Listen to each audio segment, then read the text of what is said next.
আমি কালা ভুনা পাইনি দেখে প্লেট ছুঁড়ে মেরেছি। কারেক্ট। তো আমি তো কালা ভুনা খাইই না ইউ আর নাইস ম্যান।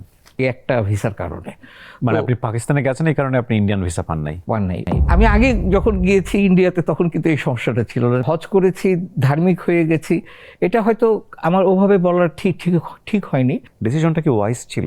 আমি কিন্তু ওখানে কোথাও বলি নেই যে আমি অভিনয় করব না। এবং আপনি বলছেন যে সেই ডিসিশনটা তখন ওয়াইজ ছিল না, তার মানে এখন বলছেন।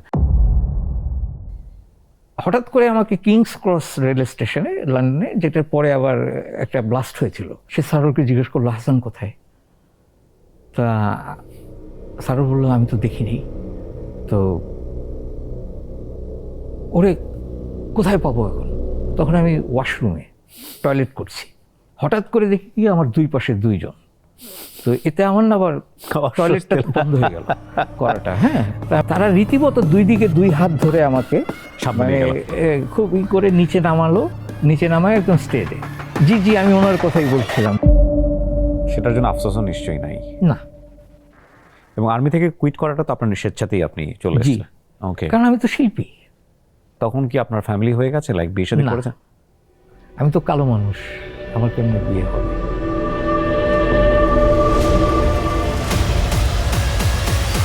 আপনি আর্মিতে ছিলেন, এত বড় অফিসার, তারপরেও আপনার স্কিন কালার আপনাকে অনেক ভুগিয়েছে আপনার লাইফে।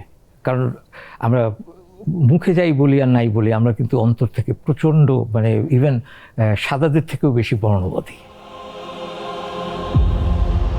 আপনাকে এটা আপনি মানেন বা না মানেন, এটাই বাস্তবতা। কত মেয়ে যে আমাকে রিজেক্ট করেছে। সিরিয়াসলি। জীবন সম্পর্কে আপনার অনুভূতি কি এই 64-এ এসে, মানে একদম ইন শর্ট যদি? Life is beautiful. আসসালামু আলাইকুম প্রিয় দর্শক এবং শ্রোতা, আপনাদের সবাইকে আমন্ত্রণ জানাচ্ছি অল টাইম ব্রেড প্রেজেন্স তারজিকি ব্রিয়া শোতে। আমার সঙ্গে আজকে এই আড্ডায় যিনি যুক্ত হচ্ছেন তাকে পরিচয় করিয়ে দেবার প্রয়োজন নেই। তার কাজ, তার মুখচ্ছবি এবং সাম্প্রতিক সময়ে সোশ্যাল মিডিয়াতে তাকে নিয়ে বিভিন্ন আলোচনা সমালোচনা, তার একটা অনন্য পরিচয় নিশ্চয়ই আছে। তো তিনি আমাদের প্রিয় অভিনেতা, অভিনয় শিল্পী হাসান মাসুদ। আপনাকে পেয়ে আমার খুব ভালো লাগছে। কেমন আছেন আপনি? আলহামদুলিল্লাহ, ভালো আছি। প্রতিদিনের ব্রেকফাস্টে আমি রাখি অল টাইম ব্রেড দিয়ে তৈরি হেলদি অ্যান্ড টেস্টি সব খাবার। All time bread, all time healthy life. আপনার একটা সাক্ষাৎকার, বেশ আলোচনা, বিভিন্ন ধরনের সমালোচনাও হচ্ছে চতুর্দিকে। এটা সূত্রপাত নিয়ে আমরা একটু কথা বলি, তারপর আপনার অটোবায়োগ্রাফি নিয়ে আমাদের অনেক জানার আগ্রহ আছে। এটা আসলে কিভাবে কি হলো আসলে? তানভীর আলম সজীবের একটা বইয়ের মোড়ক উন্মোচনী অনুষ্ঠানে আমি গিয়েছিলাম। তো হঠাৎ করেই একটা টেলিভিশন চ্যানেল আমার দিকে ক্যামেরা ঘুরিয়ে হলো। তো আসলে আমার হয়তো বলার একটু ভুল হয়েছে, অথবা যারা বুঝবেন তাদের হয়তো বোঝার একটু ভুল হয়েছে। আমি কিন্তু ওখানে কোথাও বলি নেই যে আমি অভিনয় করব না। আমি বলেছি যে আমি একটু বিরতিতে আছি, আর ভালো কন্টেন্টের মানে অভাবের কারণেই আমার কাজ করা হচ্ছে না, এইটুকুই ছিল মূল প্রতিপাদ্য আর কি। তো সেটাই আর কি। আরেকটু যে হজ করেছি, ধার্মিক হয়ে গেছি, এটা হয়তো আমার ওভাবে বলার ঠিক হয়নি, কারণ এটা তো একটা যার ব্যক্তিগত বিষয়। তো ওইটা বলে হয়তো আমি একটু অতিরঞ্জিত বলে ফেলেছিলাম। সময় এবং সিচুয়েশন অনুযায়ী পরবর্তীতে দেখা যাবে আপনি হয়তো যে মুডে বলেছেন সেই মুডটা আসলে রংচং দিয়ে অন্যভাবে উপস্থাপন করে পরিস্থিতি অন্যরকম হয়। That's what it is actually. এবং এরপরে অনেকেই আপনাকে লিখছেন, আপনার সাথে কাজ করেছেন, আপনার সাথে কাজ করেননি, আপনার সময় হয়তো বা কোনো একটা মোমেন্টে বাজে একটা এক্সপিরিয়েন্স ছিল, তারা হয়তো লিখে বলছেন যে না, তিনি এখন হাজির হয়েছেন, তার তো এরকম সমস্যা, ওরকম সমস্যা। এগুলো আপনি দেখেছেন সোশ্যাল মিডিয়াতে? হ্যাঁ, কিছুটা তো আমার চোখে পড়েছে। তবে সেখানেও আমার কিছু অবজারভেশন আছে, কিন্তু আমি যেহেতু নীরব থেকেছি, আমি কোনো রিয়াকশনে যাইনি। আচ্ছা। আমি যদি রিয়াকশনে যেতাম তাহলে হয়তো কিছু লোকের হয়তো মানে ভুলটা ভাঙতো।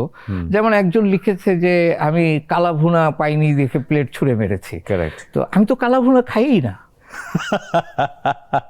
Seriously? Yes, I don't like kala bhuna because kala bhuna is made in 3-4 days.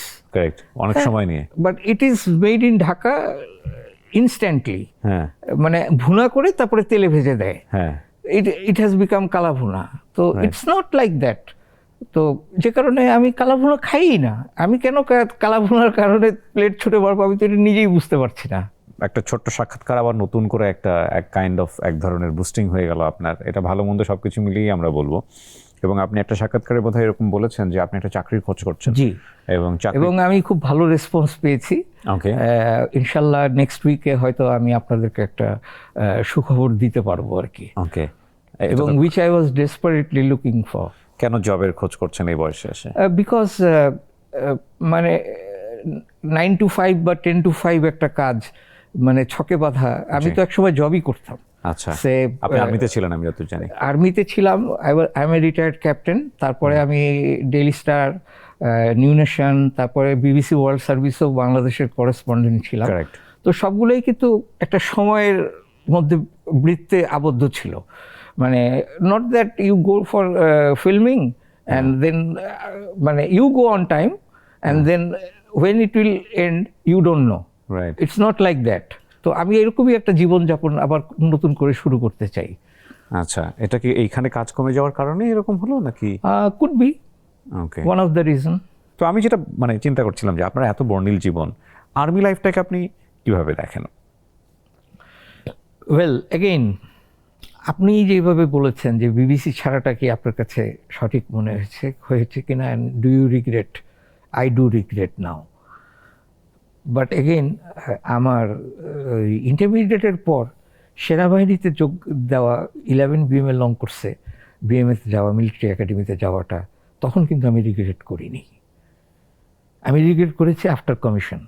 ওকে, যখন একটা সময় আসলো, যখন আমার বয়স 25 হলো, তখন আমি চিন্তা করলাম যে আমি বুঝতে পারলাম যে it's not my cup of tea. আমি তো বেসিক্যালি, তার আগে কিন্তু আমার আরেকটা পরিচয় ছিল, আমি একজন গায়ক ছিলাম। আচ্ছা, তো আমি ছায়ানটে 5 বছর নজরুল গীতি শিখেছি এবং আমি উদিচির লিড সিঙ্গার ছিলাম। আপনি গান করেছেন নিশ্চয়ই? হ্যাঁ হ্যাঁ, প্রচুর। আমার একটা অ্যালবামও আছে।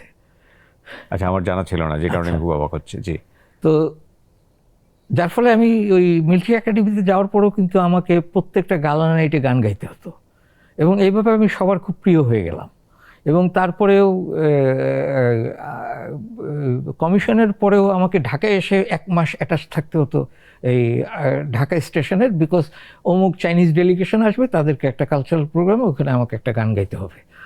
তো এতে আমার কমান্ডিং অফিসার আমার উপরে খুব ক্ষেপে থাকতেন, কারণ আমাকে পেতে নিন। আর যখন আমি ফেরত যেতাম, গো টু ফায়ারিং স্কোয়াড, একদম সোজা সেই করকরে রোদের মধ্যে ফায়ারিং স্কোয়াডে সারাদিন সৈনিকদেরকে রাইফেল মানে টার্গেট প্র্যাকটিসিং এর জন্য আমাকে যেতে হতো। এবং অ্যাসল্ট কোর্সের ক্যাপ্টেন ছিলাম আমি। মানে যতগুলো অ্যাসল্ট কোর্স হতো আমাদের, তো তখন inter division assault course competition হতো, এবং আমার টিম সবসময় চ্যাম্পিয়ন হতো।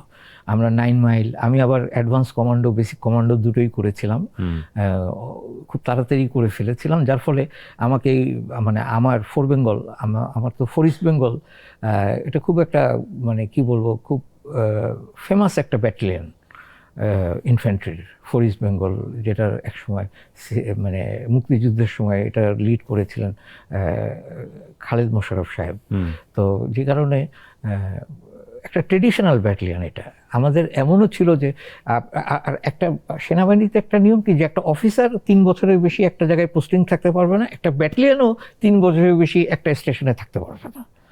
তো দুইটা যখনই করতো, আমার প্রথম আমি 4 বেঙ্গলে কিন্তু 5 বছর ছিলাম, বিকজ অফ এই লুপ হোলের কারণে। যে ব্যাটালিয়ন আমার দিঘিনালা থেকে, আমি প্রথমে যখন যাই as a second lieutenant, it was in Dighinala, খাগড়াছড়ির আন্ডারে 203 ব্রিগেড। তারপরে যখন আসলাম 309 ব্রিগেডে ঘাটাইলে, হ্যাঁ এটাও অনেকটা হিলি টেরেনি, কিন্তু আপনার এখানে তো প্লেনের কাজ, প্লেন ল্যান্ডে যে কাজগুলো হয়, যে ট্রেনিং করবে সৈনিক, বাৎসরিক ছুটিতে যাবে আর ট্রেনিং করবে অথবা ক্যাজুয়াল লিভে থাকবে। আর্মিতে কিন্তু সব কিছু একটা ফরম্যাটে বাঁধা। মানে কত বছর আপনি সার্ভ করেছেন আর্মিতে? আমি এখানে একটা লুপহোল আছে, যে আপনি যদি 20 বছরের পরে বিএমএতে যত সময় থাকেন, সেটা কিন্তু আপনার রিটায়ারমেন্টের জন্য কাউন্ট হবে। আচ্ছা, তো আমার পুরো 20 মাসটাই কাউন্ট হয়ে গিয়েছিল, যে কারণে আমি এখনো পেনশন পাচ্ছি। নাহলে আমি পেতাম না। আমি 8.5 বছর মানে ইউনিফর্ম পরে চাকরি করেছি, তো আর সাথে ওই বিএম এর 20 মাস, যার ফলে আমার 10 বছর হয়ে গেছে, আমি এখন পেনশন পাচ্ছি, সিএমএইচ ফ্যাসিলিটিসটা। সো আপনি লাইফ লংই পেনশন পাবেন? জি, কিন্তু আমি ওই একটা জিনিস পারি না, সেটা হচ্ছে পাইনি, সেটা ওই 20 বছর না হলে আপনি ওই পূর্বাচলে বা কোথাও ফ্ল্যাট পাবেন, ডিওএইচএস গুলোতে আপনি কোনো প্লট পাবেন না, যেটা আমি পাইনি। আচ্ছা, না কিন্তু আপনি সেটার জন্য আফসোসও নিশ্চয়ই নাই না। এবং আর্মি থেকে কুইট করাটা তো আপনার স্বেচ্ছাতেই আপনি চলে এসেছেন। ওকে, কারণ আমি তো শিল্পী। আর্মি থেকে যখন আপনি কুইট করেন তখন কি আপনার ফ্যামিলি হয়ে গেছে, লাইক বিয়ে শাদী করেছেন? আমি তো কালো মানুষ, আমার কেমনি বিয়ে হবে? তার মানে এটা আপনাকে ভুগিয়েছে লাইফে প্রচুর। কত মেয়ে যে আমাকে রিজেক্ট করেছে। সিরিয়াসলি? তা আমাদের ভাবি কিভাবে কি হলো তাহলে? ওয়েল, আমাদের প্রথম দেখাটা হয় আড়ংয়ে, মৌচাকের ওখানের যে আড়ংটা আছে ওখানে। তো আমি দেখেই আমার মানে একবার তাকেই আমি বাবাকে বলেছি তুমি রাজি হয়ে যাও, এবং ওদের পার্ট থেকেও দেখলাম যে ওরাও রাজি। তখন আমি ডেইলি স্টারে ছিলাম। তো তারপরে আমাদের বিয়েটা হলো, এবং বিয়েটা হওয়ার পরে আক্ত হওয়ার পরে আমি আবার চলে গেলাম সাব গেমস কভার করতে নেপালে 99-এ। তো আমাদের ছেলেটা হয়, he is a millennium baby, 2000-এ আমার একমাত্র ছেলের জন্ম 2000 সালের অক্টোবরে।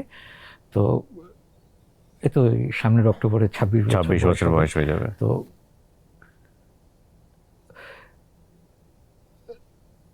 এটা একটা সাইকেলের, লাইফ সাইকেলের মধ্যম ভাগ বিয়েটা, জন্ম, বিবাহ, মৃত্যু।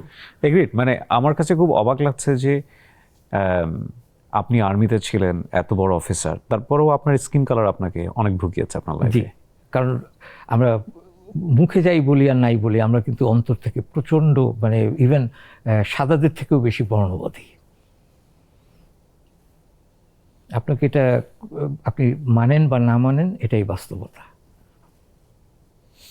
আপনি শিল্পী হিসেবে আপনি মনে করলেন যে না, আমি এটা আমার জায়গা না, এবং যখন আপনি ছাড়ছেন তখন আপনার কি কোনো অপশন ছিল যে না কোথাও জব করবেন? না, আমি হঠাৎ একদিন শাহবাগে একজন শুনলাম, এই তুই আমাকে একটা ছেলে দিলি না, ভালো ইংরেজি জানে, তোকে কতবার বলে রেখেছি। তো আমি লোকটাকে ফলো করা শুরু করলাম একটা চায়ের টঙে। তারপর থেকে উনি আজিজ সুপার মার্কেটের দিকে হাঁটছেন, আমিও আজিজ সুপার মার্কেটের দিকে হাঁটলাম। তারপর একটা জায়গায় আমি ওনাকে থামালাম যে এক্সকিউজ মি, আপনি ভালো ইংরেজি জানা একটা ছেলে খুঁজছেন, কেন খুঁজছেন? আপনি ইংরেজি জানেন? কারণ কিছুটা তো জানি। তো বলে তাহলে আপনি কালকে নিউ নেশনের অফিসে আসেন। তো নিউ নেশনের ওই সেই ইত্তেফাক বিল্ডিংয়ে, হ্যাঁ, টিকাটুলির মোড়ে। তো আমি পরদিন গেলাম ওখানে, এবং সাথে সাথে বললো যে আপনি একটা সিভি লেখেন। তো আমি একটা সিভি লিখলাম, বললো ছবি আছে? নাই, লাগবে না। তো তারপর দিন থেকে আমি কাজ করা শুরু করলাম, এবং আমি ওখানে প্রায় 2.5 বছরের মতো ঘাস কেটেছি। বিকজ এটার কোনো সার্কুলেশন নাই, ওই মানে এটার কোনো কিছুই ছিল না, খালি একটা অফিস ছিল, আর ওখানে কিছু লোক কাজ করতো। আর্মি জব ছেড়ে দিয়েছে? জি। এটা কোথায় আমি 12,000 টাকা বেতন পেতাম তখন 1992 সালে, আর 93 সালে আমি 3,000 টাকা বেতনে জার্নালিজম শুরু করলাম। It's a madness. Pure madness. But again I was adamant. এবং 2.5 বছর পরে I was invited by the Daily Star to join them. সেটা তো বুঝতেই পারছি। তখন আমি প্রথমে স্কেলে গেলাম, ওয়েজ বোর্ডে পেলাম, এবং রীতিমতো আমার গ্রিনলেস ব্যাংকে আমাকে একটা অ্যাকাউন্ট খুলে দিল ডেইলি স্টার, আমাকে ডেবিট কার্ড দিল, এবং এই প্রথম আমি তখন জবটার মজা পাওয়াটা শুরু করলাম। তারপরে তো আমি 8.5 বছর ওখানে কাজ করলাম। তারপরে তখন আমি আস্তে আস্তে কিছু বিবিসির ওই স্ট্রিঙ্গার কাজ করতাম। খেলা হলেই ওরা, বড় ইন্টারন্যাশনাল কোনো ইভেন্ট হলেই ওরা আমাকে ফোন করতো, আর একটা ফোনে আমি 29 পাউন্ডস পেতাম। তো এভাবে দেখা গেছে কোনো দিন আমি 100-150 পাউন্ড আয় করে ফেলতাম। তো এই আমার সচ্ছলতা আসা শুরু করলো জীবনে, এবং আমি মানে কি বলবো, মানে আবার সেই আগের মতো করে আমি মানে কনফিডেন্ট হওয়া শুরু করলাম লাইফের প্রতি। You are lucky enough because আপনি জীবনের অনেকগুলো, Allah has been always kind to me. Yes. কতটুকুই বা জানে বাংলাদেশের মানুষ আপনার সম্পর্কে যে এত মানে বর্ণিল একটা জীবন আপনি পেয়েছেন। যখন আপনি আর্মি জব কুইট করেছেন ওটা ওই বয়সেই সম্ভব আমার কাছে কেন জানি মনে হয়। এই বয়সে এসে না, যেমন আমি হজে গিয়ে একটা জিনিস টের পেলাম যে এটা অল্প বয়সে করাটা সবচেয়ে ভালো, যত অল্প বয়সে করা যায় এই জিনিসটা। তো সেরকমভাবে ওইটাও অ্যাজ আর্লি অ্যাজ পসিবল উচিত। বিকজ আপনি ইউরোপ আমেরিকাতে দেখেন অনেক দেশে আছে যে 3 বছর বাধ্যতামূলক সেনাবাহিনীতে চাকরি করতে হবে। It is of what? Because you become confident in your life. তারপরে আপনি কোনো কিছুতেই আপনি পা বাড়ালে আপনি আর পিছু হটবেন না। এই যে সেলফ কনফিডেন্সটা গ্রো করার জন্য কিন্তু এই ডিসিপ্লিন একটা লাইফের অনেক প্রয়োজন আছে। রাইট। হাসান ভাই, আপনার বয়স বলতে কোনো আপত্তি আছে? না, আই এম রানিং 64। জীবন সম্পর্কে আপনার অনুভূতি কি এই 64 এ এসে? মানে একদম ইন শর্ট যদি। Life is beautiful.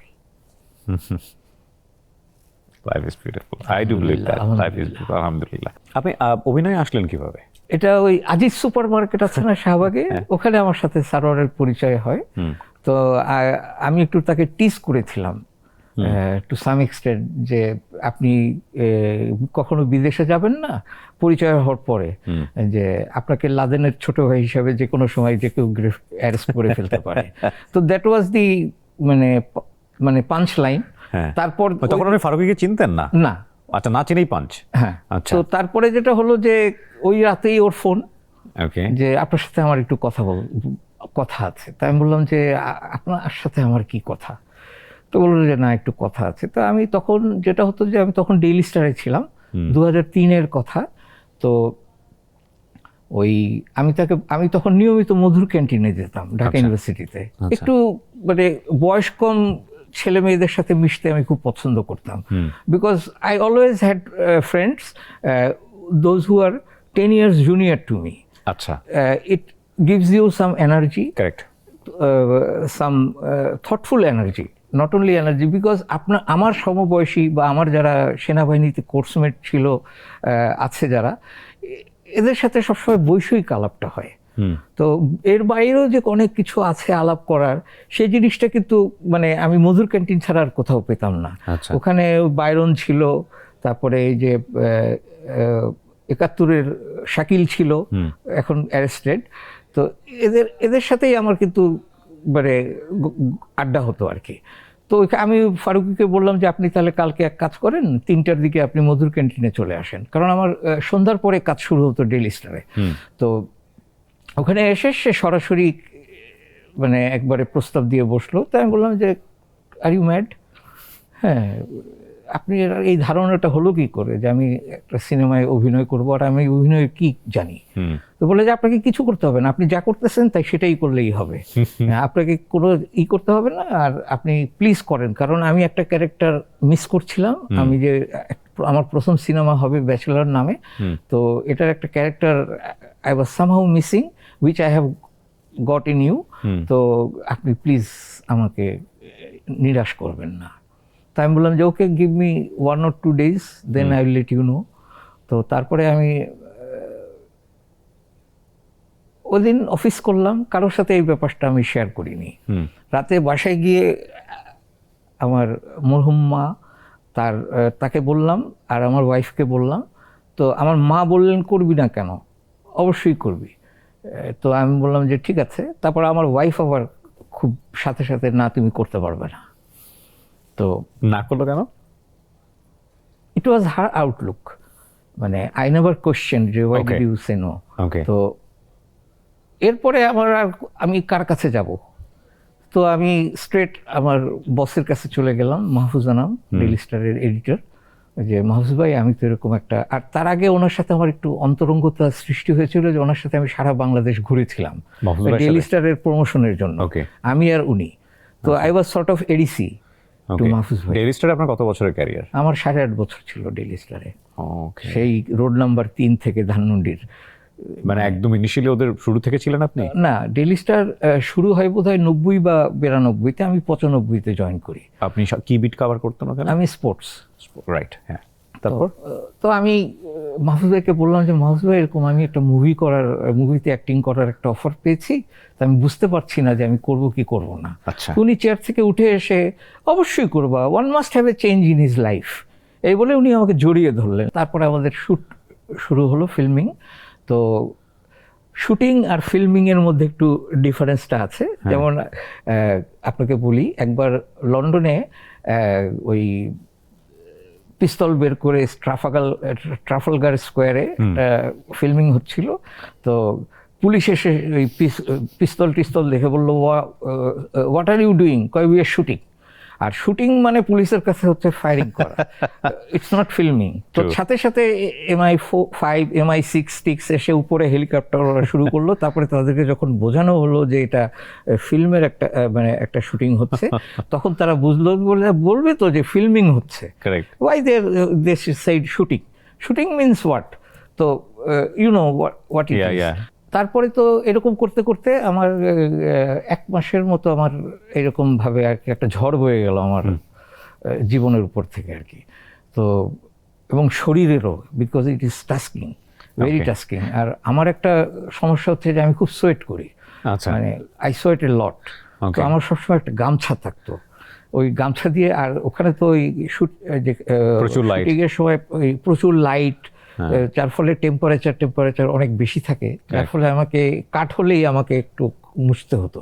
আর আমার সারোয়ারের স্কুল অফ থটে কিন্তু আপনার কোনো মেকআপ নাই, মেকআপ নাই, স্ক্রিপ্টও নাই। হ্যাঁ, স্ক্রিপ্টও নাই, মেকআপও নাই। তবে মেকআপটা কেন নাই? Because once you made yourself up, তখন and look at the mirror, you started thinking yourself as a Fanny Khan or something like that. So এই কারণেই আসলে ওই মানে কি বলবো, ওর মানে আপনার এগেইনস্টে আমি যদি ভুল না বলি ইলারা গোহর ছিলেন আপনার এগেইনস্টে? না, ব্যাচেলরে আমার কেউই ছিল না, জয়া। তো পাবলিশ হয়ে গেল যখন, তারপরে কি অবস্থা? যেটা হলো যে আমি বলাকাতে তো এটার প্রিমিয়ার হলো, এটা হলো 30th জানুয়ারিতে 2004-এর। তো আমি যখন গেলাম, ইভেন্ট ম্যানেজমেন্টের যারা ছিল তারা আমাকে আমি, আমার মা, আমার ওয়াইফ, আমার ছেলে আমাদেরকে ডিসিতে পাঠিয়ে দিল, যেখানে ডিস্টিংগুইশ গেস্টরা সাধারণত 3rd ক্লাসে বসে, মানে একদম ফ্রন্ট রোগুলোতে বসে নিচে। তো ওরা তো বুঝতে পারে নাই, ওরা পাঠিয়ে দিল আমাকে উপরে। তো আমার একটু খটকা লাগলো যে কেউ কি ব্রিফ করে রে এদেরকে, কিন্তু আমি কাউকে কিছু বলিনি। আমি উপরে গিয়ে বসে আছি। তারপরে যখন টয়লেটে গেলাম একবার, যখন ওই উদ্বোধনী মানে ফিল্মে স্ক্রিনিংয়ের আগে কিছু লোক তো ভাষণ দেয়, মানে লৌকিকতা বলেন বা যে কারণে, তো ওখানে চাষী নজরুল ইসলাম মরহুম উনি হঠাৎ করে বললেন যে এই সিনেমাটাতে আমি একটা জিনিস আপনারাও দেখবেন একটু পরে, একজনের অভিনয় আমি খুব মুগ্ধ হয়েছি, এই হয়েছে ওই হয়েছি। তখন সাগর ভাইয়ের, চ্যানেল আয়ের, ওরা ছিল এটার প্রডিউসার। তো ওনার টনক নড়ল। সে সারোরকে জিজ্ঞেস করলো, হাসান কোথায়? তা সারোর বললো, আমি তো দেখিনি। তো ওরে কোথায় পাবো এখন? তখন আমি ওয়াশরুমে টয়লেট করছি। তো হঠাৎ করে দেখি কি আমার 2 পাশে 2 জন। তো এতে আমার না আবার টয়লেটটা বন্ধ হয়ে গেল করাটা। হ্যাঁ, তো আমি বললাম যে কি চান? আপনাকে একটু নিচে যেতে হবে। আমি বললাম যে আপনার একটু দূরে গিয়ে দাঁড়ান, আমি কাজটা শেষ করি তারপরে আসছি। তারপরে যখন বের হলাম, তারা রীতিমতো 2 দিকে 2 হাত ধরে আমাকে মানে খুব করে নিচে নামালো। নিচে নামায় একদম স্টেজে। জি আমি ওনার কথাই বলছিলাম, চাষী নজরুল ইসলাম ওখানে বললেন। তখন আমি বললাম যে সবাইকে অনেক ধন্যবাদ, ধন্যবাদ চাষী ভাই আপনাকেও। আপনারা আমার অভিনয় দেখে মুগ্ধ, মানে আপনি যেটা বলেছেন যে আপনি আমার অভিনয় শুধু দেখেছেন, তো এটা শুনে আমিও গর্ববোধ করছি। আসুন আমরা সিনেমাটা দেখি। এই বলে আমি নেমে আবার সেই ডিসিতে চলে গেলাম, কারণ আমি আর নিচে বসবো না, আমার একটা বুঝছি কষ্ট লেগেছিল। তো ওখানে বসে ইন্টারভেল পর্যন্ত যখনই দেখি যে আমার সিকোয়েন্স আসে, দর্শকরা একটু নড়ে একটু সাউন্ড হয়, এটা একটা ভালো, কিন্তু আপনি পিছন থেকে সব দেখতে পাচ্ছেন। হ্যাঁ, এবং তারপরে এমন হলো যে আমি আর ইন্টারভেলের সময় ওয়াশরুমে যাইনি, কারণ আমি আর বেরই হইনি। তারপরে যখন বের হলাম সিনেমার শেষে, আবার নিচে নামলাম, তখন শিমুল হ্যাঁ, অভিনেতা অভিনেতা শিমুল মডেলিং model। ছিলেন। হ্যাঁ, হ্যাঁ, তো সে আমাকে হঠাৎ করে, ওস্তাদ আপনি এটা কি করছেন, একদম রীতিমতো মাথায় তুলে নাচা শুরু করলো। তারপরে বিভিন্ন অভিনেতা অভিনেত্রীরা এসে আমাকে হাক করা শুরু করলো। তো অভিনেত্রীদের হাগেই আমার ওয়াইফের একটু বললো যে আমি তোমাকে আগেই না করে এই সমস্যাটা হবে, তো এখন তো দেখতে পাচ্ছ। তো আমি বললাম যে ওকে, এটা কিছু নাই, তো আমি তোমার প্রতি লয়াল কিনা সেটা হচ্ছে সেটাই তো fact, হ্যাঁ। বিষয়। তুমি এটাকে নিয়ে এত গুরুত্ব দিচ্ছ কেন? সে রীতিমতো সারা রাস্তা ফেরার পথে আমাকে এটা নিয়ে মানে একটা খোঁচা দিচ্ছিল। তারপরে যেটা হলো যে 14 তারিখে ফেব্রুয়ারি আমি চলে গেলাম লন্ডনে। হঠাৎ করে আমাকে কিংস ক্রস রেল স্টেশনে লন্ডনে, যেটার পরে আবার একটা ব্লাস্ট হয়েছিল এবং 5-6 জন মানুষও মারা গিয়েছিল। তো ওখানে আমাকে এক ভদ্রমহিলা এসে বললেন, খুব কিউট লুকিং ভদ্রমহিলা এসে আমাকে বললেন যে আপনি হাসান ভাই না? বললাম জি। বলে আপনার ব্যাচেলার তো মারাত্মক হয়েছে। আমি বললাম তাই নাকি, আপনি দেখেছেন? বলে হ্যাঁ। তারপরে আমি যখন 5 মাস ট্রেনিং করে মাঝখানে আবার এসে গেলাম, লাহোর গেলাম, করাচি গেলাম, পুরো পাকিস্তানি ট্যুর হয়ে গেল আমার একটা। তো যে কারণে আমি এখনও আর ইন্ডিয়ার ভিসা পাই না। অথচ ওখানে লেখা আছে যে পারপাস অফ ভিজিট, কিন্তু একমাত্র পাকিস্তানি ভিসাতেই লেখা থাকে পারপাস অফ ভিজিট। এখানে আমার লেখা ছিল জার্নালিজম। ওকে, কিন্তু স্টিল আই ডোন্ট গেট, আমার কত যে সিনেমার কাজ করা হয়নি কলকাতায় শুধুমাত্র এই একটা ভিসার কারণে। মানে আপনি পাকিস্তানে গেছেন এই কারণে আপনি ইন্ডিয়ান ভিসা পান নাই? আমি আগে যখন গিয়েছি ইন্ডিয়াতে তখন কিন্তু এই সমস্যাটা ছিল না। পাকিস্তানে যাওয়ার পর থেকে আমি আর কখনো ভিসা পাইনি। এটা কত সাল থেকে হয়েছে? আমি এই তো বছর 3 আগেই একটা বিভূতিভূষণের একটা ছোট গল্প, ফেরিওয়ালা, ক্যানভাসার ওটার নাম ছিল, ছোট গল্পটা, ওটারই একটু বর্ধিত রূপে দেব নামে একটা ছেলে কলকাতার, ও এসেছিল আমার কাছে, আমার বাসায় এসে আমাকে $500 দিয়ে গিয়েছিল অগ্রিম, কিন্তু আমার যাওয়া হয়নি unfortunately. somehow visa rejected. I was rejected. তো পরে জানলাম যে আমি যে আর্মিতে ছিলাম সেই তথ্যটা আমি ওখানে দিইনি দেখে আমার ভিসাটা হয়নি প্রথমবার। তারপরে যখন আবার অ্যাপ্লাই করলাম তখন বললো যে আপনি পাকিস্তানে গিয়েছেন, সেজন্য আপনার হচ্ছে না। তো এভাবে কোনো না কোনোভাবে তারা আমাকে মানে করবেই, থামাবেই। তো এই কারণে আর ওই ছবিটা আমার করা হয়নি। এই যে ব্যাচেলারটা হলো, মানে গল্পটা খুব জমে গেছে। ইনফ্যাক্ট ব্যাচেলারটা আপনাকে বাংলাদেশের মানুষের কাছে একটা অন্যরকম জায়গায় নিয়ে গেল। এটার প্রধানতম কারণ হচ্ছে আপনার নিজস্ব বাচনভঙ্গি, নিজস্বতা, অভিনয়ের মধ্যে আপনি অভিনয় করেননি, নিজের মতো করেই যা করার করেছেন, এবং এটা মানুষ অনেক পছন্দ করেছে। এবং এরপরে বোধহয় আপনাকে আর বসে থাকতে হলো না, লাইক আপনার একটা ভালো ব্যস্ততা হয়ে গেল মিডিয়াতে। ওয়েল, বসে থাকতে হয়নি মানে কি, মানে তখন আমার সপ্তাহে 7 দিনই কাজ করতে হতো। 6 দিন বিবিসিতে, আর একদিন আমি সারোয়ারের একটা ধারাবাহিক ছিল 69, হ্যাঁ, ওইটাতে আমি মানে ওই শুধুমাত্র শুক্রবারটা আমার জন্যই থাকতো, বরাদ্দ থাকতো, এবং আমার সাথে যাদের যাদের লাগবে তাদের ডেট থাকতো ওই দিন। এই আমার সাথে যেদিন জয়ার কোনো দিন হয়তো জয়ার সাথে আমার সমস্ত কাজগুলো হতো, কোনো দিন হয়তো রুবেলের সাথে আমার সবগুলো কাজ হতো, তারপরে তিশা, তারপরে তিন্নি, তারপরে ছোট বোনটার নামটা তো আমার এখনো মনে পড়ছে না, ইলোরা ঘরের মেয়ে, ও ছিল আমার ছোট বোন আর কি। তো এদের সাথেই কাজ করতে হতো এবং আমার কোনো রেস্ট ছিল না। মানে সপ্তাহে আমার 6 দিন বিবিসিতে কাজ, আর একদিন আমি ওই ধারাবাহিকটাতে কাজ করতাম। তো এইভাবে করতে করতে একটা সময় আমি ছুটি নেওয়া শুরু করলাম। এই বিভিন্ন ফিকশনে কাজ করতে হবে, এই করতে হবে। হঠাৎ করে এই যুবরাজ ভাই, খালেদ খান যুবরাজ ভাই মরহুম, তো ওনার ওটা দিয়ে আমার ফার্স্ট ডেবিউ আর কি টেলিভিশনের ড্রামাতে। ওনার একটা ওই আখতারুজ্জামান ইলিয়াসের একটা গল্প, প্রেমের গল্প, ওটা নিয়ে আমি আর দীপক খন্দকার আমরা কাজ করলাম। তো সেখানেও ওই যখন শুটিংয়ে গেলাম তখন ওই মেকআপ আর্টিস্ট আসলো, আমি বললাম যে আমি তো মেকআপ নিব না, আপনি আমাকে কি বানাতে চান? হ্যাঁ, আর আমার এই টোন তো আপনি পাবেন না, আপনি আমাকে কি মেকআপ দিবেন? তো আব্দুল্লাহ রানা না, মান্নান হীরা ছিলেন ওইটার পরিচালক। আচ্ছা, উনিও মরহুম, গত হয়ে গেছেন। তো উনি সাথে সাথে বললো যে কেউ মেকআপ নেবে না। তখন দীপা খন্দকারকে আবার তার মেকআপটা মুছতে হলো, এবং আমার সাথে কাজটা আমাদের একদিনেরই ছিল। আচ্ছা, because it was A 20 minutes fiction. আচ্ছা, তো যে কারণে ওই পল্টনেই শুটিং হলো একটা বাসায়, এবং ওই পুরানা পল্টনে কিছু আউটডোর হলো, হয়ে কাজটা শেষ হয়ে গেল। তখনও তো আপনি অভিনয়কে সিরিয়াস হিসেবে নেবেন ওরকম চিন্তা ভাবনা ছিল? এটা আমার 2008-এ এসে I had to draw A line. তখন টাইম চলে এসেছিল যে weather I will continue with journalism or I অথবা আমি একদম অ্যাক্টিং। তখন আমি দেখলাম যে প্রেশারটা অনেক কম অ্যাক্টিংয়ে। আচ্ছা, তখন আমি ডিসিশন নিলাম যে এইবার আর আমি কন্ট্রাক্ট রিনিউ করব না। আমি ওই জায়গাটা থেকেই সামনের দিকে যাব, বাট যেহেতু ইস্যুটা চলে এসছে একটু বলি, ডিসিশনটা কি ওয়াইজ ছিল? এখন মনে হয় ছিল না, কিন্তু তখন ওইটাই আমার কাছে ওয়াইজ মনে হয়েছে। আপনি একটু এক্সপ্লেইন করবেন কিনা যে কেন ছিল না? Because journalism is a job of pressure, tremendous pressure. আর বিবিসির মতো প্রতিষ্ঠানে সাংবাদিকতা করা was too pressurous to me. আমাকে সকালবেলা ঘুম থেকে উঠেই করতে হতো যে আজকে আমি কী স্টোরি করব, আজকে আমি কী স্টোরি করব। নিউজ পেপার দেখতাম, এইটা দেখতাম, ওইটা দেখতাম, এই দেখতাম।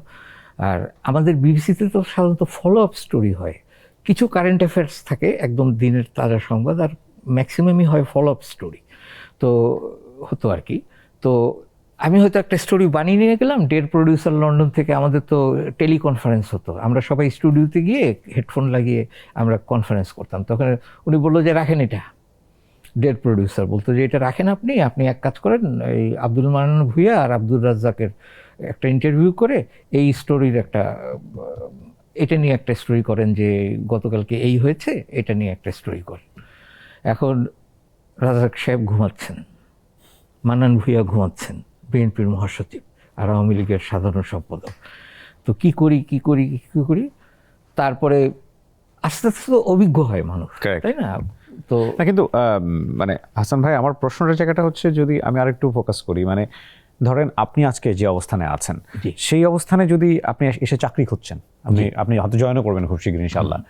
তো সেই জায়গা থেকে, মানে ক্যারিয়ারের সাস্টেনেবিলিটির জায়গাটা থেকে আপনি যখন ওই ডিসিশনটা নিলেন যে না, আমাকে ড্র লাইন করতে হবে, আমাকে অভিনয়ের দিকেই যেতে হবে, বিকজ এটা অনেক প্রেশার আছে একটা জায়গা, এবং আপনি বলছেন যে সেই ডিসিশনটা তখন ওয়াইজ ছিল না, তার মানে এখন বলছেন। সো তার মানে কি আমরা বলতে পারি যে ওই ক্যারিয়ারে থাকলে হয়তো আপনাকে আজকে এইরকম একটা ইনস্টেবল জায়গাতে চলে যেতে হতো না? যদিও বিবিসির বাংলা সার্ভিস বন্ধ হয়ে গেছে, না, আপনি হয়তো শিফট করে কোথাও চলে যেতেন, করে অন্য কোথাও যেতে পারতাম। আমি হয়তো ওই ওটাকে কি বলে সাউথ ইস্ট এশিয়াতেও যেতে পারতাম, বিকজ আমার ইংলিশ ভোকাবুলারিও আল্লাহর রহমতে খুব ভালো। Because I was an army officer. ওই ক্যারিয়ারটা আমাকে আমাকে ইংরেজি শিখতে অনেক সহায়তা করেছে। তারপরে যেটা হলো যে হয়তো এখন ইফস অ্যান্ড বাটস, অনেক কিছুই হতে পারতো, আবার কিছুই হলো না, আশ্চর্য, এরকম একটা বিষয় আর কি। তো এরপর কি ড্র লাইন করলেন, অ্যাক্টিংয়ে ফুল টাইম চলে আসলাম। তখন পুরো মাস প্রতিদিন আমার শুটিং, এবং তখন আমাকে নিয়ে একটা হাইপ ছিল তখন মিডিয়াতে। এবং বাংলাদেশে এমন কোনো অভিনেত্রী নাই, মানে ফ্রন্ট লাইনের, যারা আমার সাথে কাজ করতে আগ্রহ প্রকাশ করেননি, এবং তাদের সবার সাথেই আমার কাজ করা হয়েছে। এবং ইভেন তখন যে ফ্রন্ট লাইনের যে সিনেমার অভিনেত্রী মৌসুমী, ওনার নিজের প্রোডাকশনে আমাকে 3টা নাটক করতে হয়েছে। তো সবই আসলে আল্লাহর ইচ্ছা, তো করেছি। বাট এখন আমাকে আর মানে অ্যাক্টিং খুব একটা টানে না। কেন টানে না? ওই যে বললাম, কন্টেন্ট আর মনের মতো চরিত্র। 100-র উপরে তো কাজ করেছেন আপনি। 100 তো অনেক কম, আমি কখনো গুনিনি, মানে এত কাজ করেছি আমার লাইফে। 100 তো আপনার ধারাবাহিকেও কম হয়ে যাবে 100। তারপরে সিঙ্গেল নাটক তো আরও বেশি, অনেক বেশি হবে। ঈদের, ভ্যালেন্টাইন্স ডে, তারপরে বিভিন্ন দিবস, মানে স্পেশাল ডেগুলোর যে নাটক, এসব মিলিয়ে কয়েকশো। হ্যাঁ, সব কাজ যে একেবারে মানসম্পন্ন কাজ হয়েছে সেটা নিশ্চয়ই বলা যাবে না। না, নিশ্চয়ই না। এটা কেন করেন? মানে এই প্রশ্নটা ধরেন মানে 2টা অ্যাঙ্গেল থেকে আসে। একটা হচ্ছে যে ক্যারিয়ার হিসেবে যখন আমরা ওই কাজটাকে নেই, তখন অনেক কিছু আছে যেটা আমাদের কম্প্রোমাইজ করতে হয়। ব্যাপারটা কি এরকম? জি, অবশ্যই তাই। কারণ আমি আপনাকে বলি, আমার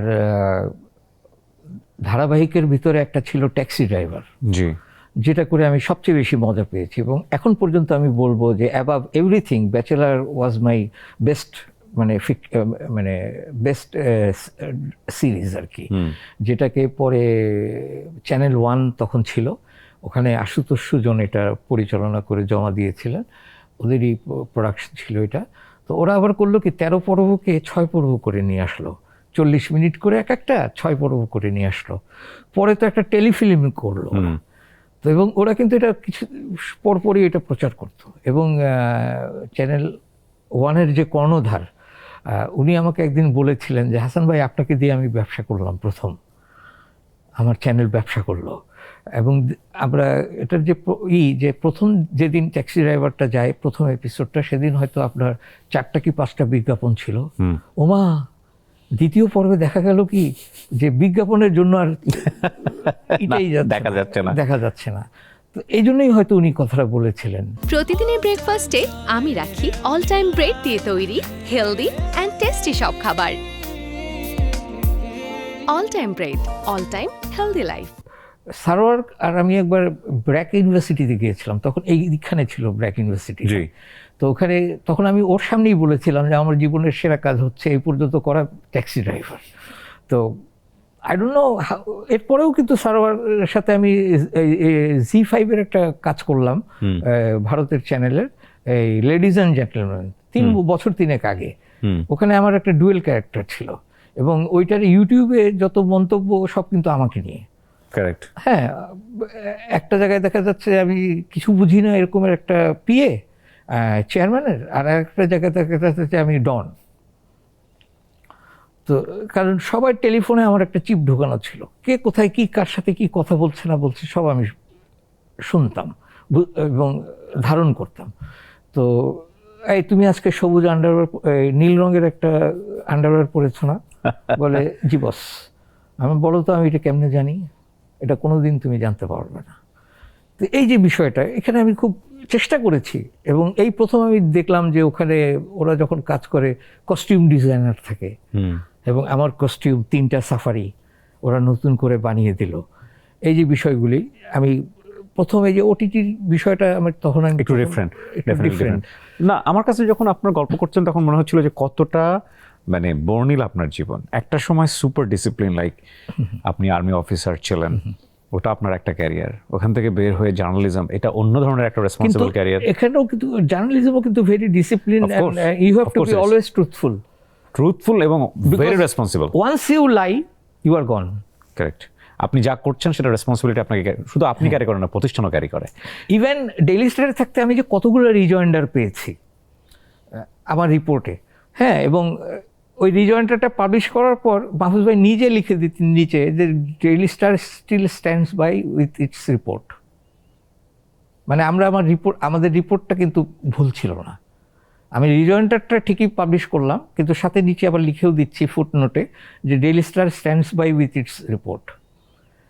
মানে কতখানি আমি সাপোর্ট পেয়েছি যে সবার কাছ থেকে। কারণ ওই যে একটা জিনিস যে you have to be truthful. আর আমাদের তো তখন ডিক্টোফোন, ওই যে ছোট মিনি টেপ রেকর্ডার, আমি টেপ রেকর্ডার ছাড়া আমি কোনোদিন কারো বক্তব্য কোট আনকোট আমি কখনো করিনি আমার লাইফে। তো এই বিষয়টা, আর বিবিসিতে থাকলে তো সব কিছুই রেকর্ডিং করতে হতো আগে। তারপরে এমনও হতো যে অনেক সময় ইন্টারভিউ করার পরে আমি বলছি যে আপনার ইন্টারভিউটা আমি রেকর্ড করেছি, আমি কি কিছু ক্লিপ সেখান থেকে ব্যবহার করতে পারি? এই যে অনুমতি নেওয়ার বিষয়টা, এই যে মানে শিষ্টাচার, সাংবাদিকতায় কিন্তু অনেক শিষ্টাচার আছে। আপনি ইচ্ছা করলেই অনেক কিছু করতে পারেন না। হঠাৎ করে মাইকটা ধরে আপনি কেন কথা বলবেন না? আপনি একজন পুলিশের এসিকে বলছেন, ওসিকে বলছেন। হ্যাঁ, আমি হলে তো ওই ওসি হলে তো আমি মাইকটা নিয়েই নিতাম না। এরকম হচ্ছে কিন্তু এখনো দেখছেন আপনি, এখনো হয় এগুলা, কিন্তু উইদাউট পারমিশন ইউ ক্যানট। ওকে, আপনি যতই অপরাধ করে থাকেন, অন্যায় করে থাকেন, বা আপনার যেমন সেদিন একটা রিপোর্ট দেখলাম, এই যে বিএটির আশুলিয়ার কারখানায় ব্রিটিশ আমেরিকান টোব্যাকোতে আগুন লেগেছে। তো বেলা 8টার দিকে আগুন লেগেছে, আপনি কিভাবে জানেন? How do you know? You have to attribute correct to someone, right, যে এলাকাবাসী বলছেন বেলা 8টার দিকে এই অগ্নিপাতের সূচনা ঘটেছে বলে এলাকাবাসী বলছে। এটার একটা কারণ, এই যে যাতা অবস্থা হওয়ার কারণটা এরকম হতে পারে কি, যে অনেক বেশি পরিমাণে কন্টেন্ট হচ্ছে এবং কোনো কিছুই আসলে মান নিয়ন্ত্রণের মধ্যে নাই, এরকম। ভাই, এখন চাকরি হচ্ছে সাংবাদিকদের টেলিফোনে। আপনি সিএনজি কে বলছেন সিএনজি, গ্যাসকে বলছেন গ্যাস। তো এই যে বিষয়গুলো, তারপরে আর তো বললামই না, ইতোমধ্যকে ইতিমধ্যে, এই যে বিষয়গুলি, উচ্চারণের যে বিষয়টা, এগুলোর তো কোনো ট্রেনিংই নেই। তো আপনি কিভাবে এদের কাছ থেকে আপনি একটা ভালো রিপোর্ট আশা করবেন? কোনো উপায় নেই। এটা তো একটা ওপেন মার্কেট ইকোনমি, এবং এই আপনি যে বিষয়গুলো বললেন এগুলো মেনটেন করে কোনো প্রতিষ্ঠান যদি এখন দাঁড়াতে চায় তার জন্য খুব ডিফিকাল্ট হয়ে যাবে। Not really. কারণটা হচ্ছে economically if your approach is honest, you won't. Economically survive করাটা খুব ডিফিকাল্ট হবে। আপনি ধরেন, কিন্তু আপনি ভিউ বাড়ানোর জন্য আপনি সব নর্মসকে আপনি উপেক্ষা করবেন? দিন শেষে তো তার কর্মীদের স্যালারি দিতে হবে, তাকে প্রফিট। সেটা তো আপনি রেভিনিউ থেকে আসতে হবে আপনার। আপনার যদি নিউজটা ক্রেডিবল হয়, revenue will automatically come. It's not that যে আপনার সংবাদের ফাঁকে ফাঁকে এখন আপনি দেখেন যে কিছু কিছু চ্যানেলের এত বেশি বিরতি দিচ্ছে, ব্রেক নেয়, এবং সেখানে তারা এত বেশি বিজ্ঞাপন প্রচার করছে যে আপনি, তাদের তো সমস্যা হওয়ার কথা না। প্রতিদিনের ব্রেকফাস্টে আমি রাখি অল টাইম ব্রেড দিয়ে তৈরি হেলদি অ্যান্ড টেস্টি সব খাবার। All time bread, all time healthy life. সাধারণত যেটা হয় যে আপনার এই বয়সে এসে, বা এটা ব্যক্তিগত চয়েস ডেফিনেটলি, বাট আমাদের পিপল পারসেপশনের জায়গা থেকে এরকম থাকে যে না, এখন তো রিটায়ারমেন্টের বয়স, এখন আর কাজ করার দরকারটা কি? Well, exactly. আমি, it's a good point you have put on. মানে আমি যেটা বলতে চাই যে আমাদের দেশে আসলে বয়স্ক অভিনেতাদের কোনো সম্মান নেই। যেটা আমাদের পার্শ্ববর্তী দেশ ভারতে আপনি যদি তাকান, এখনও কিন্তু নাসিরুদ্দিন শাহ মেইন ক্যারেক্টার করেন, এখনও কিন্তু নানা পাটেকার মেইন ক্যারেক্টার করেন, বা আপনি যদি হলিউডের দিকেও যান, এখনও কিন্তু ডেনজেল ওয়াশিংটন মেইন ক্যারেক্টার করেন অনেক বয়স এসেও। কিন্তু আমাদের দেশে সেই কাজ করার কোনো সুযোগ নাই। মানে যারা বয়স হয়ে গেছেন তাদেরকে নিয়ে ভাবছেন না আমাদের চিত্র নির্মাতা? আমি এই যে কালকেও না পরশুদিন একটা ছবি অল্প একটু দেখেছি নাসিরুদ্দিন শাহের। সে একজন শিখ, এবং সে হঠাৎ করে তার একদিন সকালে মনে হলো যে সে সারগোদায় যাবে, যেটা পাকিস্তানে, where he was born and brought up, and he had a girlfriend there. তো তারপরে সে ওয়াঘা বর্ডারে চলে গেলেন তিনি, এবং সেখান থেকে তখন তাকে থামানো হলো যে সরদারজি, আপনার তো ওই পাশের, ওইটা তো অন্য দেশ এখন। কিন্তু সে জিনিসটাকে কগনিজেন্সই নিচ্ছে না, এবং সে তার মতো করে, না আমাকে যেতেই হবে ওখানে। হ্যাঁ, হঠাৎ করে একদিন সকালে, অথচ তার সন্তান আছে, মানে নাতি আছে, সব কিছুই আছে, হঠাৎ করে একদিন তার এরকম মনে হলো আর কি। তো এরকমের একটা উপন্যাস আমি সুনীল গঙ্গোপাধ্যায়েরও পড়েছিলাম, যে হঠাৎ করেই একদিন মানে সব কিছু ত্যাগ করে তিনি আরেক দিকে ধাবিত হলেন। তো এটা আমাদের দেশে সেই ধরনের কাজ করার কোনো কন্টেন্টও তৈরি হয় না, বা সুযোগও নাই। তার মানে মানুষ আসলে যারা কাজ করতে সক্ষম তারা চায় অলওয়েজ কাজের মধ্যে থাকতে। অবশ্যই। এবং কাজের মধ্যে না থাকাটাও এক ধরনের কাইন্ড অফ কার্স, এবং এটা তো এক ধরনের, মানে এক ধরনের বলা যেতে পারে পেইন দেয় অলওয়েজ, যে না কাজ যেন হচ্ছে না। It's not only a curse, it's very painful, as you have said, rightly said. And ঘরে বসে কতক্ষণ থাকবেন আপনি? আপনি হয়তো টিভি দেখলেন, টেলিভিশন দেখলেন। যেমন আজকের সময়টা খুব ভালো কেটেছে আমার, দুপুর পর্যন্ত, যেহেতু আমি বাংলাদেশের টেস্ট খেলাটা দেখছিলাম ডারউইনে। তো বাংলাদেশ চমৎকার খেলেছে, আমিও খুব এনজয় করেছি ম্যাচটা। তারা এখনো আর 102 রান করতে পারলেই তারা অস্ট্রেলিয়ার ফার্স্ট ইনিংসের টোটালটাকে ধরে ফেলবে, হাতে এখনো 9 উইকেট আছে। তো আই ওয়াজ এনজয়িং।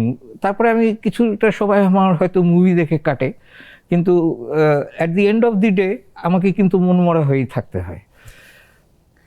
এটা আমাদের একটা খুব কমন সমস্যা বোধহয়, মানে আমাদের কালচারের একটা খুব কমন সমস্যা, যে এই 60 বয়স বা 50 বয়সের পর থেকে মানুষ লোনলি হতে থাকে, এবং একা হতে থাকে। শুধুমাত্র নিজের কাছে বা নিজের পরিবারের কাছে একা না, সে পুরো রাষ্ট্রযন্ত্রের কাছ থেকে একা হতে থাকে। এবং আপনি দেখবেন যে আমরা কিন্তু সিনিয়র সিটিজেনদেরকে নিয়ে খুব একটা ভাবি না, যে তাদের জন্য একটা রাষ্ট্র একটা চিন্তা করবে, বা তাদের তো শেষ বয়স, ওই বয়সে তাদের হাসি ঠাট্টা আনন্দ নিয়ে একটা সময় কাটাবে। হ্যাঁ, ওইটা নাই। মানে অ্যাক্টরদের তো এখন কোনো রিকগনিশনই নাই। আপনার গভর্নমেন্ট লেভেলে বা স্টেট লেভেলে কোনো রিকগনিশন নাই যে I am an artist. Even if you go for a passport, you write your profession entertainment, মানে অ্যাক্টর লেখার কোনো স্কোপ নাই। আচ্ছা। তো এই যে বিষয়টা, এটা আমাকে খুব পীড়িত করে, কিন্তু অ্যাট দ্য সেম টাইম এটাই বাস্তবতা। এভাবেই আমাদেরকে বেঁচে থাকতে হবে বাংলাদেশে। আপনি অনেক দিন বেঁচে থাকবেন এবং সুস্থভাবে থাকবেন, এটা আমাদের পক্ষ থেকে দোয়া থাকলো। ইউ আর নাইস ম্যান, আমি খুব এনজয় করেছি, হ্যাঁ খুব এনজয় করেছি। এবং আপনার গল্পটা আরও সময় নিয়ে করতে পারলে আমাদের জন্য আরও ভালো হতো, কিন্তু সময়ের সীমাবদ্ধতা আছে যে কারণে আমাদেরকে শেষ করতে হচ্ছে। আপনি এসছেন সেজন্য আপনাকে ধন্যবাদ জানাচ্ছি। আপনাকে অনেক ধন্যবাদ। জি দর্শক, এই ছিল আমাদের আজকের আয়োজন। যারা তখন আমাদের সঙ্গে ছিলেন তাদেরকে ধন্যবাদ জানিয়ে আমরা আজকের মতো এখানেই শেষ করছি। সামনের পর্বে দেখা হবে আরও একজন গুণী মানুষের সঙ্গে, সেই প্রত্যাশায় আসসালামু আলাইকুম। প্রতিদিনের ব্রেকফাস্টে আমি রাখি অল টাইম ব্রেড দিয়ে তৈরি হেলদি অ্যান্ড টেস্টি সব খাবার। All time bread, all time healthy life.